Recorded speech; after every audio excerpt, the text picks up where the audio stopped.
शुक्ल पक्ष की नवमी तिथि, बैसाख महीना।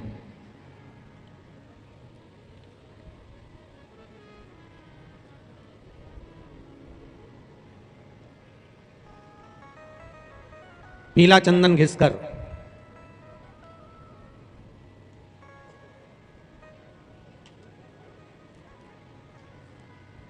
उस चंदन को एक सुंदर पीपल का कोमल पत्ता, कोमल पत्ता मतलब एकदम, एक तो पीपल का होता है कड़ला पत्ता, एकदम कड़क हो जाता है, और एकदम होता है कोमल पत्ता। उस पीपल के कोमल पत्ते पर पीला चंदन घिसकर, जो वो चंदन होता है, उस चंदन को घिसकर उस चंदन को उस पत्ते पर रख लें।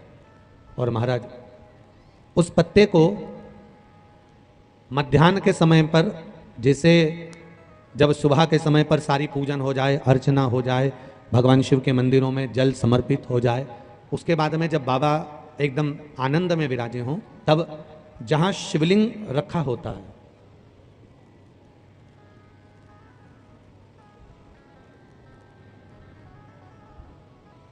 जैसे ये शिवलिंग है और ये कटी भाग जहाँ शिवलिंग रखा हुआ है, इस कटी भाग पर जहाँ शिवलिंग रखा है उसके पास में ही 3 उंगलियों से चंदन का लेपन उस कटी भाग पर करना है।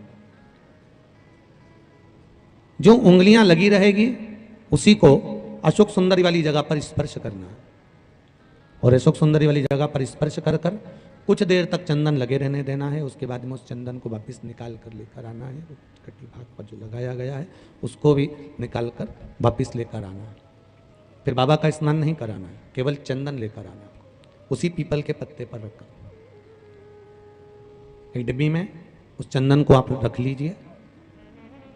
कुछ दिन जिसकी नेत्र ज्योति कमजोर है, चश्मा लग रहा हो, श्रवण शक्ति कमजोर हो, सुनाई कम दे रहा हो, उसके कंठ से इस ठोड़ी तक उस चंदन का तिलक लगाना प्रारंभ कर दीजिए, और नेत्रों के नीचे थोड़ा सा वो चंदन लगाना प्रारंभ कर दीजिए।